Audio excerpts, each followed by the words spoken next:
April 11th, 1945. The western bank of the Elbe River, near Magdeburg, Germany. Lieutenant General William Simpson stands in the slush. He is the commander of the U.S. Ninth Army, a tall, bald, soft-spoken man who looks more like a university dean than a warlord. But behind him sits the most terrifying concentration of kinetic energy the world has ever seen. The 2nd Armored Division, hell on wheels, 600 tanks, thousands of half-tracks. A logistical tale of deuce-and-a-half trucks stretching back over the horizon. The engines are rumbling, a low-frequency vibration that you feel in your teeth before you hear it with your ears. They are ready. Simpson raises his field glasses. The Elbe River is grey and swollen, churning fast. But across that water the ground is flat. It is the North German plain. It is tank country, and it is empty.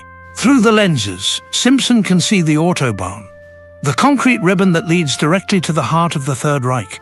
There are no Tiger tanks waiting in ambush. There are no 88mm flak guns dug into the tree line. The German Ninth Army, the last cohesive shield of the Wehrmacht in the West, has disintegrated. They are ghosts, surrendering in droves, or dead in the ditches of the Ruhr. Simpson checks his watch. 53 miles. That is the distance to Berlin. In a Sherman tank, moving at combat speed, that is 2 hours. With logistical drags and caution, it is 24 hours. Simpson turns to his corps commander, General Sidney Hines. The look between them is electric. They know what they are looking at. They are looking at the end of the war. They are looking at the prize that every soldier since Napoleon has dreamed of. The Capitol, the Reichstag, the bunker. Simpson walks back to his command post, a canvas tent flapping in the wind. The map on the table is covered in grease pencil markings. The red arrows of the Soviet army are stuck on the Oder River, 30 miles east of Berlin. The Russians are stalled. They are bleeding against the fanatical defense of the Silo Heights. The door is wide open for the Americans. Simpson picks up the field telephone. He is calling General Omar Bradley, the commander of the 12th Army Group. Simpson is about to say the words that should secure his place in history alongside Grant and Pershing. Brad, he intends to say, I have a bridgehead. My vanguard is across. I can be in Berlin by tomorrow night. He expects the order to go. He expects the leash to be cut. But he doesn't know that the decision has already been made. He doesn't know that 300 miles away, in a smoke-filled room in Reims, a red pencil has been drawn across a map, creating a wall that no tank can breach. He is about to run headlong into the only force on Earth stronger than the U.S. Army, the rigid, cold calculus of Dwight D. Eisenhower. This is the story of the 48 hours that defined the next 50 years of history. This is why the Americans stopped. To understand the silence at the Elbe, you have to understand the noise that preceded it. Flashback. January 1945. The Ardennes. The Battle of the Bulge is ending. The snow is red. The American army has just absorbed the desperate final haymaker of the Wehrmacht and stayed standing. But the cost has been astronomical. 19,000 Americans dead. The psychological shockwaves have rattled the windows in Washington and London. The Allied command is tired. The men are tired. The machines are tired. And the leadership is fractured. At the top sits Supreme Allied Commander Dwight D. Eisenhower. Ike. Eisenhower is not a tactical genius. He isn't a battlefield savant like Napoleon or a maneuvering artist like Rommel. Eisenhower is something more important for modern war. He is a chairman of the board. He manages egos. He manages fuel tonnage. He manages the fragile, toxic marriage between the United States and the British Empire. By the spring of 1945, that marriage is on the rocks. On one side, you have the British Field Marshal Bernard Law Montgomery. Monty, small, wiry, possessing an ego the size of the Atlantic. Montgomery believes in the single thrust. He wants all the supplies, every drop of gasoline, every shell, every spare track link funneled to him in the north. He wants to drive a spear straight through the Low Countries and into Berlin, with himself at the tip, riding a white charger. He views Eisenhower as an amateur, a staff officer who has never seen the sharp end of war. On the other side, you have the Americans. Specifically, you have Lieutenant General George S. Patton. Patton is the ID of the Allied forces. He is violent, profane, and moves faster than his own supply lines. He commands the Third Army in the South. Patton believes the war is a test of will. He hates the broad front strategy. Eisenhower favors the slow, methodical advance of all armies abreast. Patton wants to be let loose. He wants to tear into the soft underbelly of southern Germany and race to Prague. And hanging over all of them is the spectre of logistics. By April 1945, the Allied armies are a beast that eats 5,000 tons of supplies per day. The Red Ball Express, the famous truck convoy system, is burning out tires faster than they can be manufactured. The pipelines are stretched to the breaking point. Every mile they advance into Germany is a mile further from the ports in Antwerp and Cherbourg. Eisenhower looks at his maps and he doesn't see glory. He sees math. He sees that if he lets Montgomery lunge for Berlin and Monty gets cut off, the war extends into 1946. He sees that if he lets Patton run wild toward Prague, he might run out of gas in the middle of a hostile Bavaria. Eisenhower chooses the broad front. Everyone moves together, slowly, methodically, grinding the Wehrmacht into dust, town by town, factory by factory. It is unsexy, it is boring, and it is unstoppable. But then, in March, something happens that breaks the math. The Remagen Bridge. Through a mixture of blind luck and German incompetence, the Americans capture a railway bridge over the Rhine intact. The natural barrier to the heart of Germany is breached. Suddenly, the grind turns into a race. General Bradley's 12th Army Group pours across the river. They encircle the Ruhr Valley, the industrial heart of Germany. In a massive double envelopment, they trap Field Marshal Walter Model's Army Group B. 300,000 German soldiers surrender. It is the death blow. The center of the German line vanishes. There is nothing left. Between the Rhine and the Elbe, there is only open country and terrified civilians hanging white bedsheets from their windows. This is the moment, the vacuum. Simpson's 9th Army, technically under Montgomery's command but operating with American speed, realizes the gate is open. They floor the accelerators. They cover 200 miles in 2 weeks. It is a blitzkrieg in reverse. They bypass strong points. They ignore flanks. They drive until the tanks run dry, refuel from jerry cans thrown off moving trucks, and drive again. By April 11th, they hit the Elbe. They are moving so fast that the German command in Berlin doesn't even know where they are. There are stories of American jeep patrols driving into towns where German officers are still eating dinner in cafes, completely unaware the front line has moved 50 miles past them. Simpson is at the river. The road to Berlin is open. And this is where the ghost story begins. In war, bad intelligence is more dangerous than enemy fire. While Simpson is looking at the physical reality of an open road, Eisenhower is looking at a dossier of lies. It is called the National Redoubt. For months, the OSS and Allied intelligence have been intercepting disturbing reports. They come from high-level Nazi sources. They paint a picture of a terrifying Plan B. The reports claim that the Nazis know the war is lost. They claim that Hitler, Himmler, and the SS elite are not planning to die in Berlin. Berlin, the intelligence says, is a trap, a symbol, a place to bleed the Allies while the real army escapes. Escapes to where? The Alps. The reports describe a massive subterranean fortress system built into the mountains of Bavaria and Austria. Bomb-proof factories churning out jet fighters, stockpiles of food and ammunition to last 5 years, and defending it, an army of 200,000 die-hard SS fanatics, the werewolves, trained in mountain warfare, ready to turn the occupation of Germany into a bloody, never-ending insurgency. Eisenhower is a student of history. He knows what guerrilla wars do to conventional armies. He looks at the map of the Alps, the jagged peaks, the narrow passes, the deep snow. He imagines an American army bogged down there for a decade, bleeding out from sniper fire and IEDs, while the folks back home demand demobilization. It is a nightmare scenario, and the Germans are feeding it. Joseph Goebbels, the Nazi propaganda minister, creates a specialized disinformation campaign. He broadcasts radio messages about the Alpine fortress. He moves phantom divisions on paper. He wants the Allies to look south, away from the capital. It works. Eisenhower believes the redoubt is real. General Bedell Smith, his chief of staff, believes it is real. To Eisenhower, Berlin is a distraction. It is a pile of rubble with no strategic value.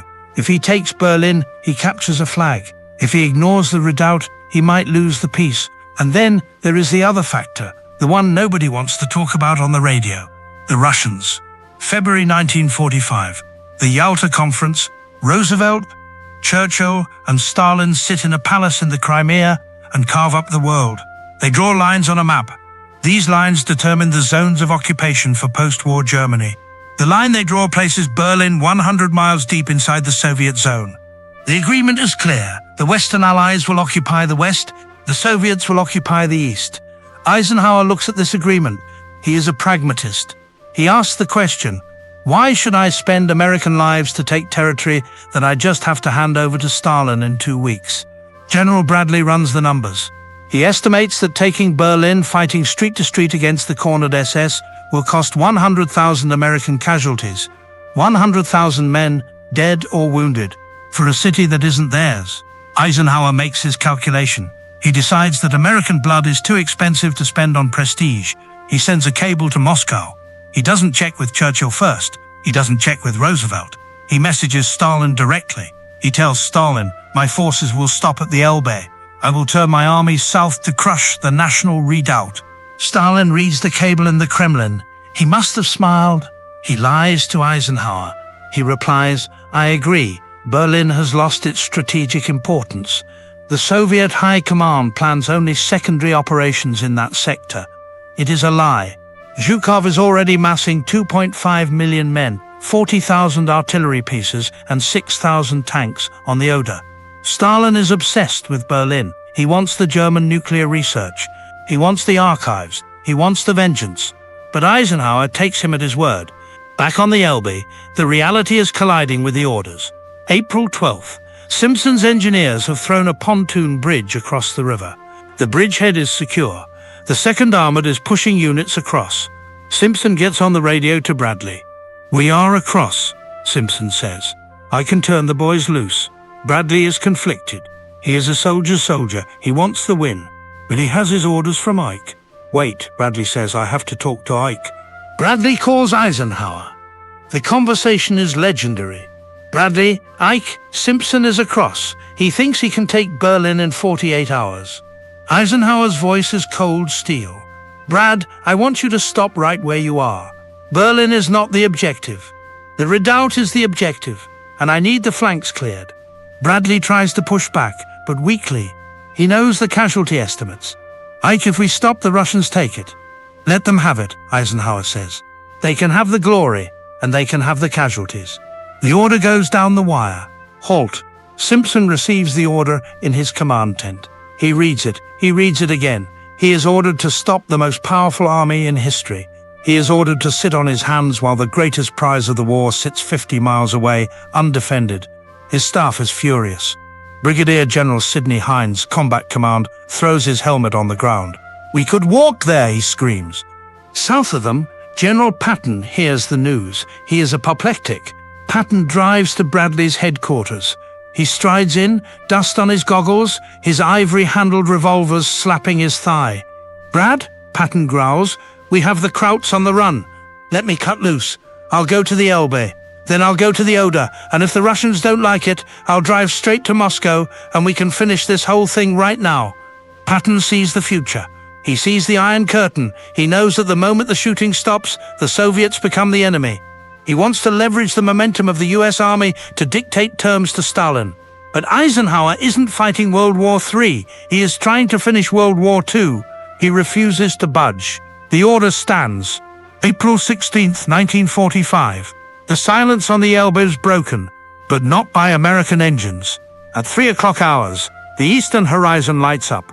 It looks like the sun is rising in the middle of the night. It is the Soviet artillery. 20,000 guns open fire simultaneously. The sound takes minutes to reach the American lines. A low, rolling thunder that shakes the coffee in the tin cups of the soldiers of the Ninth Army. Simpson's men climb onto the turrets of their Shermans. They watch the light show. They are witnessing the death of a city. For the next 2 weeks, the Ninth Army sits. They polish their boots. They clean their rifles. They play baseball in the mud. And they watch the river. The river begins to fill with debris. Logs, crates, bodies, and then the people. It starts as a trickle, then becomes a flood. German civilians, women, children, old men. They are swimming across the freezing water. They are floating on rafts made of doors and oil drums. They are fleeing the Ivans. They reach the western bank, shivering, blue-lipped, terrified. They grab the American soldiers. They beg. Go to Berlin, they scream. Save us. The Russians are burning everything. The American GIs are hardened men. They have seen the concentration camps. They have seen the piles of bodies at Nordhausen and Buchenwald. They know what the Germans did. They don't have much sympathy for the master race, but even they are shaken by the stories coming out of the capital. The mass rapes, the looting, the total medieval destruction of the city. The soldiers look at their officers. The officers look at the map. The map says, halt. Simpson sends messages up the chain.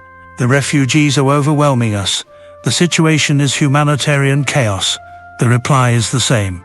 Hold the line. Do not advance. To the south, Patton is driving into the myth. He pushes the Third Army into Bavaria. He breaks into the supposed National Redoubt. And what does he find? Nothing. He finds no underground fortresses. He finds no jet factories. He finds no army of werewolves. He finds a few disorganized SS units trying to hide in ski chalets. He finds roads clogged with snow. He finds the Nazi government in a pathetic state of disintegration. The National Redoubt was a ghost story. Eisenhower had diverted the main thrust of the American army to conquer a mirage, May 7th, 1945. The German High Command surrenders. General Jodl signs the papers in Reims. The war in Europe is over. On the Elbe, the American troops finally meet the Russians. There are handshakes, there is vodka, there are staged photos of GIs and Red Army soldiers hugging, but the eyes are different. The Americans look at the Russians and see a ragged, brutalized army that fights with a disregard for life that is terrifying. The Russians look at the Americans and see a wealthy, mechanized force that they know is the only thing standing between them and the Atlantic. The Cold War doesn't start in 1947. It starts right there, on the banks of the river. History is written by the victors, but the what-ifs are written by the soldiers who were told to stop. If Simpson had gone to Berlin, would the Iron Curtain have been drawn at the Oder instead of the Elbe? Would East Germany have existed? Would the Berlin Wall ever have been built? We will never know. Eisenhower's decision was logical. It was prudent. It saved American lives. By the strict math of war, it was the correct call. He traded territory for blood. But standing on the muddy bank of the Elbe, watching the smoke rise from the ruins of Berlin, General William Simpson didn't feel like a genius of strategy. He felt like a runner who had led the race for 26 miles, only to be tackled 1 yard from the finish line. Years later, Simpson would be asked about that day, about the order to halt. He would look down, his face hard, and say simply, "We could have taken it. We could have been there, and we should have been there, but they weren't." And because they weren't, the map of Europe was frozen in a stalemate that would last for 45 years. A stalemate built on a ghost story, a handshake in Yalta, and the silence of 600 tanks turning off their engines.